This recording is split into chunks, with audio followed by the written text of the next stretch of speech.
आप लोगों का फिर से वेलकम है ज्योमेट्री के लेक्चर नंबर 3 में। और आज हम कुछ कुछ नई बातों पे आज चर्चा करने वाले हैं। तो एक बार जल्दी से मुझे कंफर्मेशन दो, आप सभी को वॉइस आवाज वगैरह बिल्कुल एकदम क्लियर, ऑडियो वीडियो सब एकदम बिल्कुल बढ़िया, मस्त चकाचक जबरदस्त। हाँ भाई ठीक है। तो जैसा कि आपको पता है कि पिछले 2 लेक्चर्स में हमने ट्रायंगल के सेंटर्स के ऊपर बात की थी।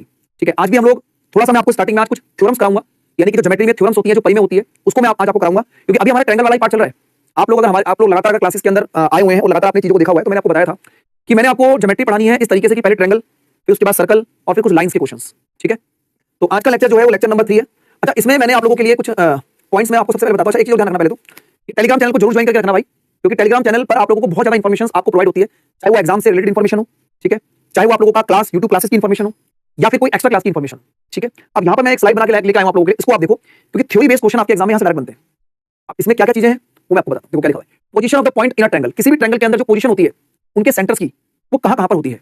ठीक है, ये बात समझो। जैसे एक्यूट एंगल होता है जिसको बोलते हैं न्यून कोण, इसको बोलते हैं न्यून कोण त्रिभुज, इसमें सारे कोण 90 से कम होते हैं। एक होता है राइट एंगल ट्रायंगल जिसको हम बोलते हैं समकोण, ये समकोण त्रिभुज होता है। और एक होता है ऑब्ट्यूज ट्रायंगल जिसको हम बोलते हैं अधिक कोण त्रिभुज। ये 3 तरीके के ट्रायंगल होते हैं। न्यून कोण यानी कि एक्यूट एंगल ट्रायंगल, एक होता है आप लोगों का समकोण यानी कि राइट एंगल ट्रायंगल, और एक ट्रायंगल होता है ऑब्ट्यूज ट्रायंगल जिसको बोलते हैं अधिक कोण। गुड इवनिंग भाई, गुड इवनिंग, गुड आफ्टरनून, जो आपको अच्छा लगे सबको नमस्ते। अब हम क्लास शुरू कर रहे हैं। अच्छा, इन सेंटर आपको पता है क्या बोलते हैं, अंतः केंद्र बोलते हैं, इसको बोलते हैं अंतः केंद्र। सर्कम सेंटर को हम बोलते हैं परिकेंद्र, परिकेंद्र। सेंट्रोइड को हम बोलते हैं केंद्रक, केंद्रक। और ऑर्थो सेंटर को बोलते हैं लंब केंद्र। ठीक है, अब क्वेश्चन कैसे निकलेंगे ध्यान से देखना। सर जो हमारा न्यून कोण होता है उसका इन सेंटर कहां होता है, इनसाइड यानी ट्रायंगल के अंदर होता है। उसका सर्कम सेंटर कहां होता है, वो भी ट्रायंगल के अंदर होता है। उसका सेंट्रोइड कहां होता है, वो भी ट्रायंगल के अंदर होता है। और ऑर्थो सेंटर भी ट्रायंगल के अंदर ही होता है। ठीक है, तो एक्यूट एंगल के जितने भी सेंटर्स होते हैं, ठीक है, एक्यूट एंगल यानी कि जो न्यून कोण त्रिभुज होता है उसके जितने भी सेंटर्स होते हैं वो सारे ट्रायंगल के अंदर ही होते हैं। राइट एंगल ट्रायंगल में जो इन सेंटर है वो आपका इनसाइड होता है, सेंट्रोइड इनसाइड होता है। और जो ऑर्थो सेंटर और यहाँ पर जो सर्कम सेंटर है, वो सर्कम सेंटर में आपको याद दिला देता हूं। जैसे आप लोगों ने राइट एंगल ट्रायंगल बनाया था, जब आपने राइट एंगल ट्रायंगल बनाया था तो राइट एंगल ट्रायंगल का जो मिड पॉइंट होता है कहां पर, हाइपोटेनियस पर, ये वाला, ये वाला। ठीक है, mid point of the hypotenuse, ये जो mid point of the hypotenuse होता है यहां पर होता है जी सर्कम सेंटर। और ऑर्थो सेंटर कहां होता है, ऑर्थो सेंटर यहां होता है, जहां पर तीनों परपेंडिकुलर मिलेंगे उसे हम क्या कहते हैं, ऑर्थो सेंटर बोलते हैं। तो इसलिए लिखा हुआ है at right angle vertex, right angle के वर्टेक्स पे होता है। हिंदी में नहीं है, क्या पागल हो गए, लिख नहीं रहा हिंदी में? कुछ भी कमेंट करने से क्या मतलब है तुम्हें? ये लिख तो रहा हूं, समकोण, न्यून कोण, अधिक कोण लिख तो रहा हूं। ठीक है, कुछ भी मत लिखा करो, दिमाग खराब हो जाता है, क्योंकि मेहनत कर रहे हैं ना आपके साथ, और कोई क्लास में अननेसेसरी चीजें करेगा तो गुस्सा आएगा यार। तो राइट एंगल पे आपका पता है कि यहां पर आपका क्या बनेगा, ऑर्थो सेंटर बनेगा। अब देखो ऑब्ट्यूज ट्रायंगल क्या होता है। ऑब्ट्यूज ट्रायंगल का मतलब अधिक कोण त्रिभुज होता है, अधिक कोण त्रिभुज यानी कि ऐसा त्रिभुज जिसका कोण 90 डिग्री से ज्यादा होता है। जैसे ये देखो 90 डिग्री से ज्यादा कोण है, तो इसका जो अंतः केंद्र है वो अंदर होगा। ठीक है ना, इसमें लिखा है सर्कम सेंटर, जो इसका सर्कम सेंटर होता है आउटसाइड द ट्रायंगल, ट्रायंगल के बाहर होता है। ठीक है, इसका जो ऑर्थो सेंटर होता है वो भी ट्रायंगल के बाहर होता है, लेकिन जो इसका सेंट्रोइड होता है वो ट्रायंगल के अंदर होता है। अब ये चीज मैं आपके आगे आने वाले समय में इसको प्रूव करूंगा कि ऐसा क्यों होता है, लेकिन इस टेबल को आप लोग जरूर ध्यान रखना, क्योंकि पेपर में आपके एग्जाम में सीधा सीधा क्वेश्चन आते हैं कि ऑब्ट्यूज ट्रायंगल का जो ऑर्थो सेंटर है, जो अधिक कोण त्रिभुज का लंब केंद्र होता है, वो कहां पर होता है। फिर 4 ऑप्शन आ जाएंगे, एक ऑप्शन होगा ट्रायंगल के अंदर, एक होगा ट्रायंगल के बाहर, एक होगा सबसे बड़ी भुजा पर, और एक ऑप्शन होगा नहीं होता। तो इस तरीके से आपको चीजें याद होनी चाहिए। हम सब करेंगे, बात समझ में क्या बताना चाह रहा हूं, बताओ हम सब करेंगे सभी लोग, बताइए। तो ये सेंटर का पूरा कंक्लूजन मैंने आपके सामने रख दिया है कि ये सेंटर के कंक्लूजन होते हैं। एक बच्चा बोल रहा है सर राइट एंगल ट्रायंगल का सर्कम सेंटर समझा दीजिए। देखो सर्कम सेंटर क्या होता है, सर्कम सेंटर वो होता है जहां पर तीनों के तीनों परपेंडिकुलर बाइसेक्टर मिलते हैं। मैं आपको बताऊं, जैसे मान लो, देखो दोस्त, जनरल चीजें पूछो जरूर बताऊंगा। ये समकोण त्रिभुज है, अगर मैं इसके बाहर एक सर्कल बनाता हूं इस तरीके से, तो यहां से अगर इसको मैंने बोला कि सर अगर ये पॉइंट देखो, अगर ये रेडियस है और ये भी रेडियस है और ये भी रेडियस है, तो ये सर्कम सेंटर की तरह काम नहीं कर रहा, क्योंकि सेंटर से ये भी रेडियस, ये भी रेडियस और ये भी रेडियस, तो ये परपेंडिकुलर है कि नहीं है सर, ये परपेंडिकुलर है कि नहीं है। तो सर्कम सेंटर वही तो होता है जो इक्वल डिस्टेंस पे सर्कल के पास जा रहा है और परपेंडिकुलर भी बना रहा है। ठीक है जी, ओके।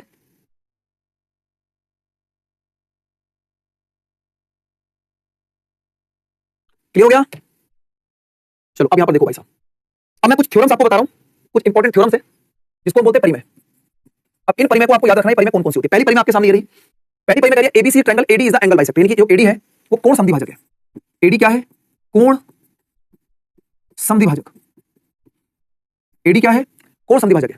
ठीक है, अगर यहां पर कोई ट्रायंगल में अगर इसकी जो लाइन एडी आ रही है कोण समद्विभाजक है, तो प्रॉपर्टी आप लोगों की क्या होती है उसको समझो। प्रॉपर्टी होती है सर जो रेशो एबी का एसी के साथ है, यानी जो रेशो एबी का एसी के साथ है वो रेशो बीडी का डीसी के साथ बनेगा, बीडी का सीडी के साथ बन जाएगा। ठीक है दोस्तों, ये प्रॉपर्टी यहां लिखी हुई है, डबल बार लिख के दिखा दी है। ठीक है जी, थैंक यू सो मच भाई, थैंक यू सो मच। जो बच्चे बात को समझ रहे हैं और जो इस मेहनत को देख रहे हैं उनको पता है कि क्या पढ़ा रहा हूं मैं और किस तरीके से पढ़ा रहा हूं। ठीक है, तो अगर किसी ट्रायंगल में, किसी त्रिभुज के अंदर अगर ये आपके पास एक एंगल बाइसेक्टर है, कोण समद्विभाजक है, तो इस प्रॉपर्टी का इस्तेमाल होगा। इसको बोलते हैं इंटरनल एंगल बाइसेक्टर, यानी कि यहां पर लिखा है अंतः कोण समद्विभाजक। ठीक है, अब यहां पर 2 प्रॉपर्टी पेपर में निकल के आती है। एक होता है इंटरनल एंगल बाइसेक्टर, बेटा प्रूफ पेपर में नहीं आता है, आपको इन प्रॉपर्टी पे सीधा सीधा क्वेश्चन एग्जाम में आएंगे, प्रूफ नहीं कराते। ये कोई 9th 10th का पेपर नहीं है, ये आपको प्रूफ करके आना है पेपर में, आपको सीधा प्रॉपर्टी याद रखनी है।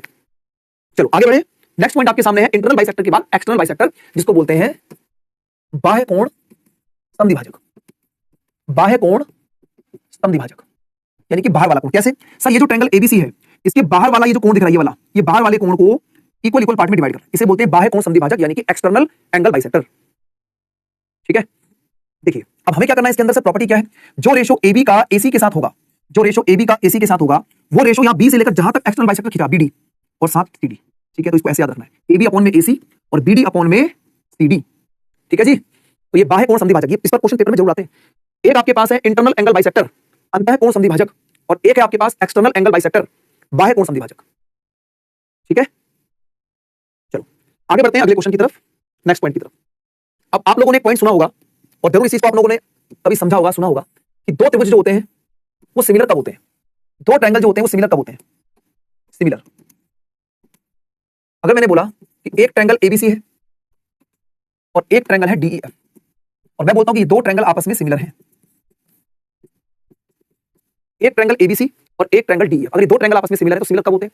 सर सिमिलर की कंडीशन होती है, कंडीशन ये होती है कि या तो इसके तीनों साइडें बराबर बराबर हो जाए, दोनों ट्रायंगल की तीनों साइडें बराबर हैं, या फिर दोनों ट्रायंगल के तीनों एंगल बराबर बराबर हैं, तीनों एंगल बराबर बराबर हैं, या फिर दो साइड और एक एंगल, या फिर दो एंगल और एक साइड। इसे बोलते हैं सिमिलरिटी के लिए कंडीशन। क्या बोलते हैं? कंडीशन बोलते हैं इसको। बोलो समझ में आ गई बात? तो कभी भी अगर मान लो आपको किसी ट्रायंगल को सिमिलर देखना हो तो आप इन चीजों को देखेंगे। देखो एस ए एस बोलो या एस एस ए बोलो, एक ही बात है, वो चारों पॉइंट पे सारी चीजें कवर हो जाती हैं आपकी। ठीक है, तो ये कंडीशन होती है सिमिलर की। अब जब कंडीशन आपको समझ में आ गई तो इसकी कुछ प्रॉपर्टी होती है भाई।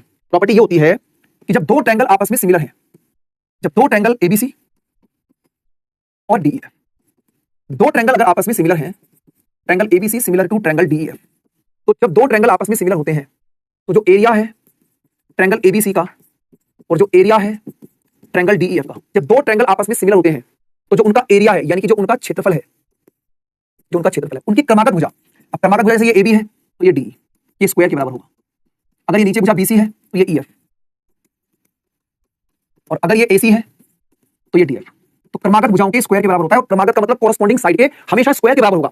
एरिया जो होता है ना, एरिया वो सेंटीमीटर स्क्वायर, मीटर स्क्वायर, हमेशा स्क्वायर में होता है, इसलिए स्क्वायर रहता है। अब ये चाहे क्रमागत यानी कि कोरस्पॉन्डिंग साइड्स हो, कोरस्पॉन्डिंग हाइट हो, कोरस्पॉन्डिंग पेरीमीटर्स, इसको बोलते हैं परिमाप, सभी के स्क्वायर के बराबर होगा हमेशा।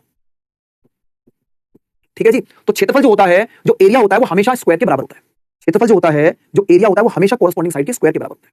लेकिन अगर मैं आपको बोलूं सिर्फ साइड्स, हाइट, पेरीमीटर तो ये आपस में बराबर बराबर होंगे, एरिया से अगर मैं कंपेयर ना करूं तो अगर दो ट्रायंगल आपस में सिमिलर हैं, अगर दो ट्रायंगल आपस में सिमिलर हैं तो इनकी जो क्रमागत भुजाएं AB अपॉन DE बराबर BC upon EF, AC upon DF, इनकी जो हाइट है, इनकी जो ऊंचाई है, सब आपस में बराबर बराबर होती है।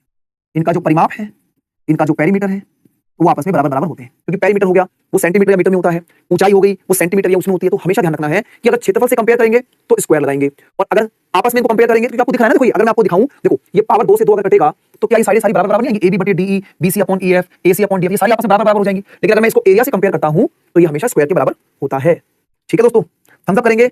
दो ट्रायंगल जब सिमिलर यानी कि समरूप होंगे तो क्या आपको बात समझ में आ गई है? इस चीज को मैंने यहाँ पर इसमें भी लिखा हुआ है, जब आपको इसका पीडीएफ मिलेगा तो आप इसको आराम से यहाँ से देख लेना, नहीं तो जो मैंने बातें यहाँ बताई है और यहाँ बताइए, यहाँ से भी आपको समझ में आ जाएगा। ठीक है, तो जो चीजें मैंने यहाँ पर पीडीएफ की फॉर्म में रखी है ये भी आपको नोट्स में मिलेंगे, और ये भी मैंने आपको अपने हाथ से लिख के दिखा दिया है, क्योंकि आज मैं थ्योरम्स पढ़ा रहा हूँ तो थ्योरम्स के अंदर आपको चीजें समझ में आनी चाहिए।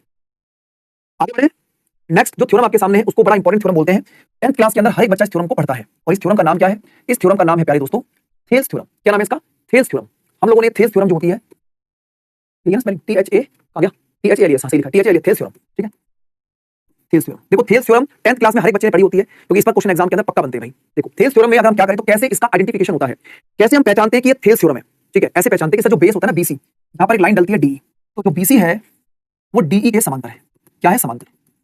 समांतर का मतलब पैरेलल। ठीक है, अब अगर ये भुजा बेस के समांतर अगर पैरेलल तो क्या क्या कंडीशन लगती है उस चीज को, हालांकि मैं आपको बताता हूं कि ये मैंने लिखा हुआ है यहाँ पर, लेकिन मैं फिर भी आपको लिख के दिखाता हूं कैसे। Sir AD upon DB, AD upon DB बराबर AE upon EC, AE upon EC, पहला पॉइंट।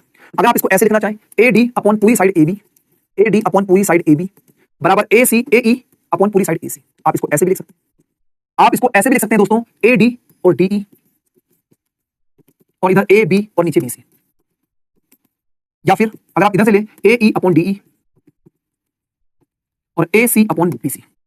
और ये ऐसा पता क्यों होता है? ये ऐसा इसलिए होता है क्योंकि ये जो ट्रायंगल है आपके पास ADE, ये सिमिलर होता है पूरे ट्रायंगल ABC के बराबर, इसलिए ऐसा होता है। ये जो ये वाला ट्रायंगल है ये बड़े वाले ट्रायंगल के सिमिलर होता है। ठीक है, तो ये सारी चीजें मैंने आपको थेल्स थ्योरम में बता दी हैं। आप कैसे क्या पूछा गया उसके हिसाब से प्रॉपर्टी का इस्तेमाल करेंगे।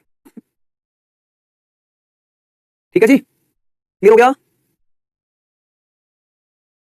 आई होप सभी को समझ में आ रहा होगा। तो ये थ्योरम यहां पर लिखी हुई है और ये लिखा भी हुआ है कि जो आपका एडीई है वो सिमिलर है ट्रायंगल एबीसी के, और ये रेशियो यहां बनाया हुआ है। अब इसी में क्या होता है दोस्तों, एक थ्योरम आती है, इसको बोलते हैं मिड पॉइंट थ्योरम। इसको बोलते हैं मिड पॉइंट थ्योरम, यानी कि मध्य बिंदु परिमेय। इसका मतलब मध्य बिंदु परिमेय होता है। मध्य बिंदु परिमेय में क्या होगा, इसमें कहानी बनेगी सिर्फ इतनी सी, सेम चीज होगी, लेकिन ये जो डी और ई है ये इसके मिड पॉइंट होंगे। जो डी और ई है वो ए बी एंड ए सी के क्या है, मिड पॉइंट्स, यानी कि मध्य बिंदु। ये मध्य बिंदु होता है। तो अब कहानी क्या होती है ना, मध्य बिंदु जो होती है, ठीक है, मध्य बिंदु जो होती है तो इसमें ये वाली सारी चीजें लगेंगी, ये जो मैंने आपको बताई ये सारी चीजें लगेंगी। 2 पॉइंट एक्स्ट्रा इंक्लूड हो जाते हैं। वो 2 पॉइंट कौन से हैं? वो पॉइंट ये है कि अगर आपको बीसी की, अगर आपको डी की लंबाई निकालनी है तो ये 1/2 बीसी की होता है, यानी कि बीसी का आधा बन जाता है। एक तो ये वाला पॉइंट इसमें जुड़ जाता है, और दूसरा बनता है इनका एरिया, और वो एरिया होता है कि अगर आपको एरिया निकालना है एडीई और एरिया निकालना है एबीसी तो ये हमेशा 1/4 होता है। क्यों? क्योंकि अगर आप इसको देखें तो डीई बटे में बीसी 1/2 है, तो एरिया 1/4 नहीं होगा, क्योंकि आपको पता है कि जो क्षेत्रफल होता है, अरे भाई तुम्हें क्या है यार, तुम लोग स्पेलिंग के पीछे पड़ गए। अबे जो पढ़ा रहा हूं क्यों नहीं पढ़ रहे? सही लिखा मैंने थेल्स थ्योरम, चुप हो जाओ। तो मैं आपको ये बता रहा हूं कि जो आपका साइड का रेशियो डी और बीसी का रेशियो 1/2 है, अगर भुजा का रेशियो साइड का रेशियो अगर 1/2 है तो एरिया का रेशियो 1/4 नहीं होगा। तो मिड पॉइंट थ्योरम में ये 2 पॉइंट आपके पास एक्स्ट्रा जुड़ जाते हैं जी। मिड पॉइंट थ्योरम में ये पॉइंट एक्स्ट्रा ऐड हो जाते हैं, हालांकि ये चीजें सेम रहती हैं। ठीक है, बात क्लियर होगी सभी को? ठीक है, अब एक काम करते हैं, कुछ थ्योरम्स मैंने अभी आपको बता दी हैं। ये मिड पॉइंट थ्योरम में देखो लिखा हुआ है आपके पास, देखो एडीई 1/4 है एबीसी के साथ, और यहां पर 1/3 क्यों लिखा हुआ है पता है? वो इसलिए लिखा हुआ है, ध्यान से देखना, कि ये डीई की वैल्यू बीसी/2 हो गई। ठीक है, तो एडीई और एबीसी का रेशियो 1/4 आ गया, 1/4। अब ये 1/3 क्यों लिखा पता है? कि अगर ये ट्रायंगल 1 है और पूरा ट्रायंगल 4 है तो ये नीचे वाला 3 होगा, है ना? पूरा ट्रायंगल 4 इसलिए लिखा हुआ है डीईसीबी। जो चतुर्भुज है डीईसीबी वो 3 पार्ट बचेगा, क्योंकि पूरा ट्रायंगल 4 है तो इसलिए ऐसे लिखा हुआ है। बाकी मैंने आपको बता दिया कि ये पैरेलल होती है, समांतर होती है और मध्य बिंदु होती है। ठीक है, एफर्ट लगते हैं बेटा, एफर्ट लगते हैं इनको पढ़ाने में। पिछले 20-25 मिनट से लगातार बोल रहा हूं, बोलो बात समझ में आई? थंब इंप्रेशन देंगे सभी लोग एक बार, जल्दी थंब इंप्रेशन दो एक बार फटाफट से। क्या आपको बात समझ में आ गई? बोलो।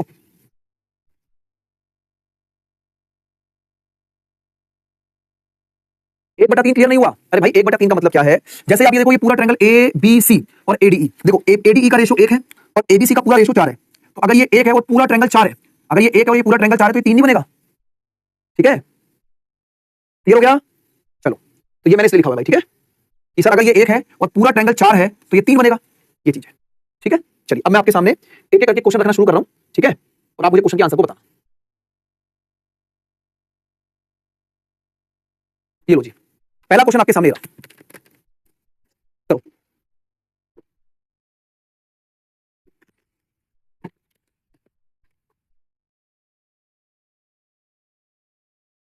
डाउट क्लास बता दूंगा मैं जब होगी, वो इन्फॉर्मेशन दे दूंगा डाउट क्लास के लिए, उसके लिए परेशान ना हो आप लोग। अभी तो पढ़ाई कर रहे हैं, पहले टॉपिक कंप्लीट होने देंगे, उसके बाद करेंगे डाउट क्लास। क्वेश्चन पढ़ो क्या कह रहा है भाई। देखो, एक आकृति में एडी जो है वो इसका ए का बाइसेक्टर है, बीडी 4 दिया गया है, डीसी 3 दिया गया है, आपको वैल्यू बतानी है एसी की। इंटरनल बाइसेक्टर की प्रॉपर्टी लगानी है आपको। तो अगर हमें प्रॉपर्टी पता है कि इंटरनल बाइसेक्टर की प्रॉपर्टी क्या होती है, तो प्रॉपर्टी होती है सर जो रेशियो एबी का एसी के साथ होता है वही रेशियो बीडी का सीडी के साथ होता है। तो एबी कितना है 6, एसी हमको नहीं पता, बीडी कितना है 4, सीडी कितना है 3, 6 दिया 18, 18 बराबर में 4 इंटू एसी 4.5। तो वेरी वेरी सिंपल हो गया, राइट आंसर ए ऑप्शन आ गया। ठीक है, अगर हमें इंटरनल बाइसेक्टर अंतः कोण समद्विभाजक की प्रॉपर्टी पता है तो हमारे लिए चीज आसान हो गई। ठीक है जी, आगे बढ़ते हैं अगले क्वेश्चन की तरफ। नेक्स्ट क्वेश्चन आपके सामने करिए।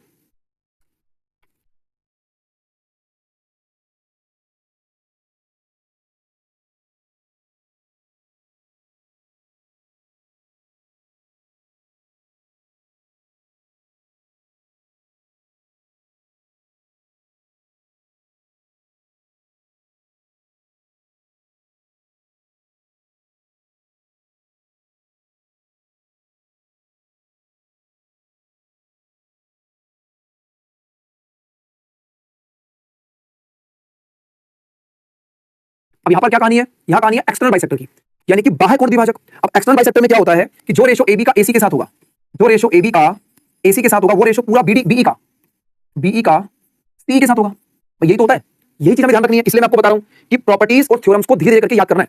ठीक है, तो आप यहां पर देखेंगे कि सर ये वाली वैल्यू को अगर मैं एक्स मान लेता हूं, आप इस क्वेश्चन में क्या करेंगे, एबी कितना है 10, एसी कितना है 6, बीई कितना बन जाएगा 12 प्लस एक्स, और सी कितना एक्स, 2 से काटोगे तो 5/3, क्रॉस मल्टीप्लाई करो, 5 को एक्स से मल्टीप्लाई करेंगे 5x, और इस 3 को मल्टीप्लाई करेंगे 12 तिया 36 प्लस में 3x, तो इसको ले आइए, ये हो जाएगा 2x बराबर 36। तो x की वैल्यू कितनी बन रही है 18, सी ऑप्शन।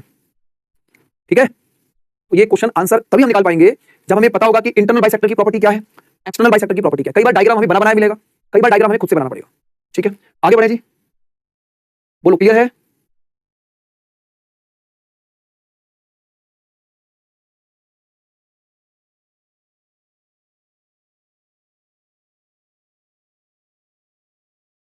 अगला क्वेश्चन देखिएगा, नेक्स्ट क्वेश्चन देखिए क्या आंसर बनेगा इसका।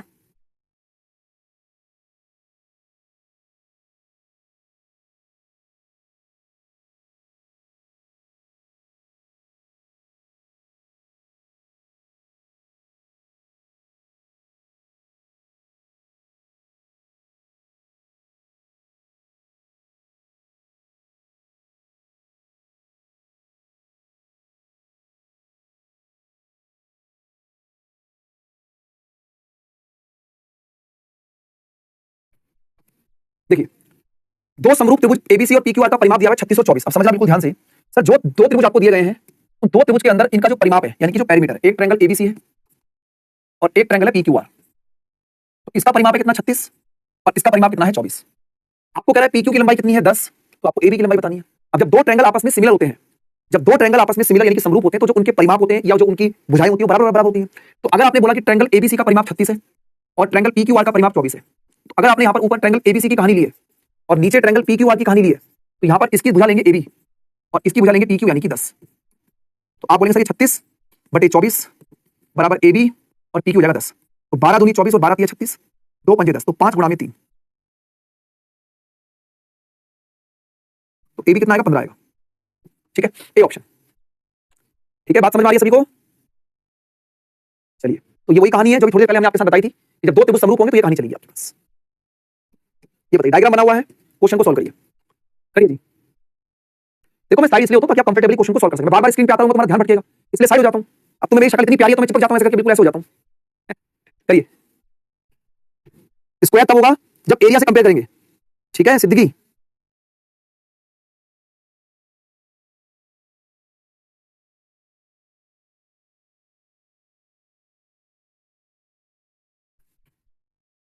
हाँ धीरे धीरे करके याद होगी भाई, याद होती है भाई, चीजें आराम से याद होती नहीं होती, सब चीज आराम से करनी चाहिए।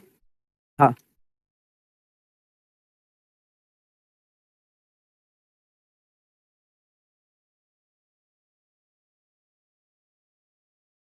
बताओ भाई, बताओ, शाबाश।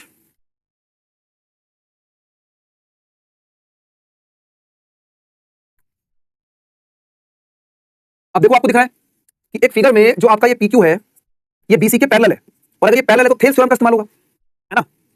तो एपी अपॉन पीबी और AQ अपॉन QC ये लगाएंगे हम लोग। आप देखिए सर AQ कितना है 4√2, ये 6√2 है और ये पूरी वैल्यू आपके पास 12 है। तो आपको निकालना क्या, आपको निकालना है पीबी। अगर मान लो ये x है पीबी, तो ऊपर वाली वैल्यू 12 माइनस x हो जाएगी। पीबी की वैल्यू अगर आपने x मानी तो ये 12 माइनस x बनेगी, तो AP कितना आ गया 12 माइनस x, ये x आ गया, ये 4√6 सॉरी 4√2 और ये 6√2 आ गया।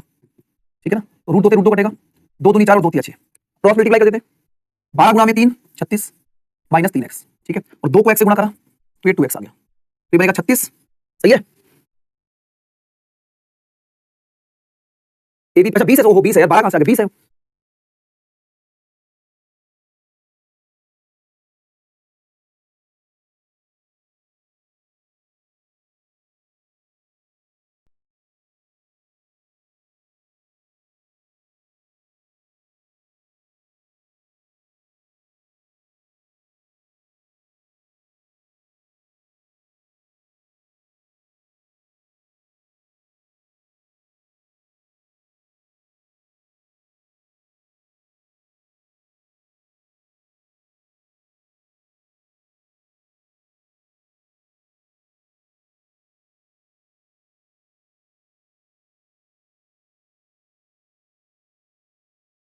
कई बार तो दिमाग ऐसा हो जाता है, कई बार ना ये 20 है भाई 20, तो ये 20 था पूरा, ये 20 था, तो ये 20 माइनस एक्स होगा।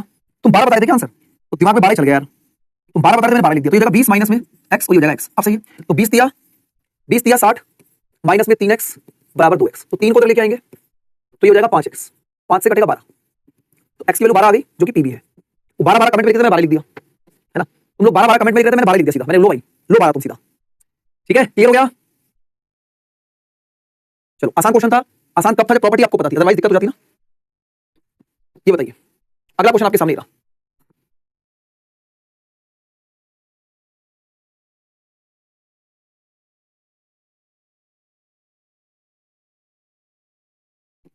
करो भाई,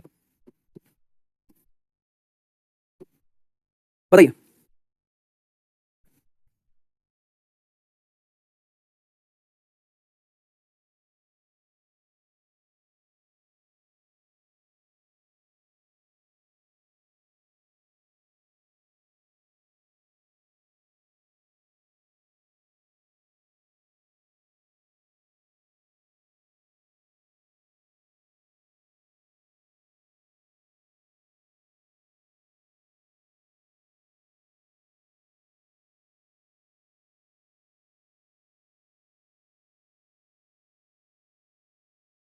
अभी तक देखो जरा क्वेश्चन को।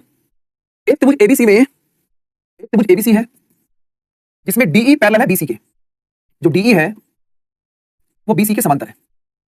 अभी जो कह रहा है कि एरिया, बात को समझो पहले ध्यान से, ऑप्शन में क्या है क्या नहीं वो देखते हैं बात की बात है। ठीक है, देखो ध्यान से। ये कह रहा है जो एरिया है एडीई का और डीईसीबी, देखो एडीई का एरिया कितना है 9 और डीईसीबी इसका एरिया कितना है 16। अब मुझे बताओ सबसे पहले कि सर जो ट्रायंगल एडीई है वो सिमिलर है ट्रायंगल एबीसी के, क्योंकि ये थेस थ्योरम है ना, ये थेस थ्योरम है। अब इधर देखो जरा, अब मैंने आपको ये बोला कि जब दो ट्रायंगल आपस में सिमिलर होते हैं एडीई और ट्रायंगल एबीसी, तो जो इनका एरिया होता है वो इनकी कॉरस्पॉन्डिंग साइड के स्क्वायर के बराबर होता है। यानी कि एडीई की भुजा होगी एडी और ये पूरी भुजा होगी एबी। बोलो हाँ या ना। ठीक है, अब यही गलती हो रही है पता आप लोगों की। तो आपने बोला जब दो त्रिभुज आपस में सिमिलर होते हैं तो जो उनका एरिया होता है वो क्रमागत भुजाओं के वर्ग के बराबर होता है। तो एडीई का एरिया कितना है 9। अब ये 9 है और ये 16 है, तो पूरे ट्रायंगल का एरिया जो बनेगा वो बनेगा 25 बनेगा। तो ये हो जाएगा AD upon AB under root, तो ये बनेगा 9 यानी कि 3/5। तो एडी बटे में एबी 3/5 आ गया। मतलब अगर ये एडी 3 है और ये पूरी वैल्यू 5 है तो बेटा ये 2 नहीं होगा। बताओ होगा कि नहीं होगा। अब आया आंसर। तो आप बोलेंगे सर एडी कितना है 3 और डीबी कितना है 2। अब आया आंसर। तो क्वेश्चन बिल्कुल सही है, आप लोग गलत कर रहे हैं। बोलो क्लियर हुआ कि नहीं, फटाफट से बोलो जी। हम सब करेंगे सभी लोग, बोलिए।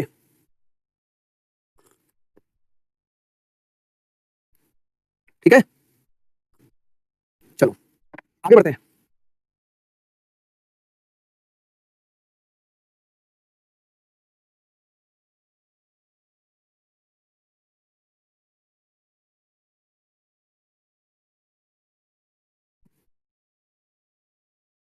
बताइए इस क्वेश्चन का आंसर बताइए। करो।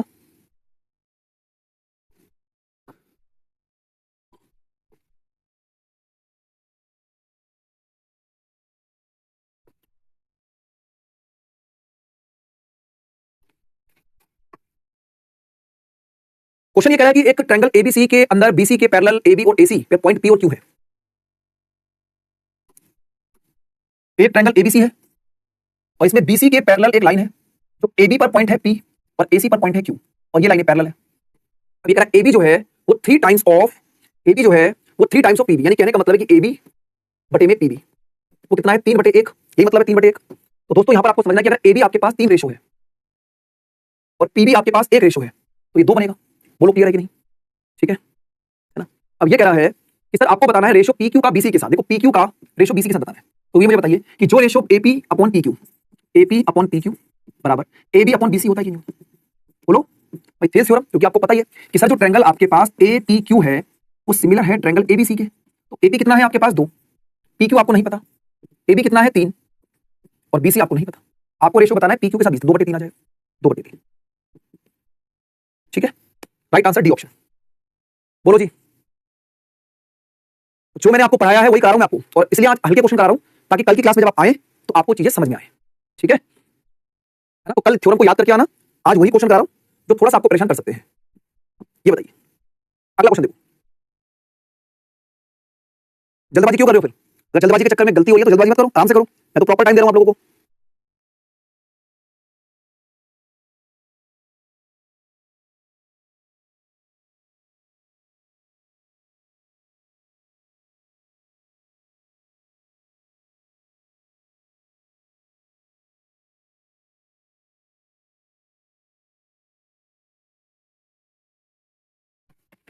दो ट्रायंगल एबीसी और डीईएफ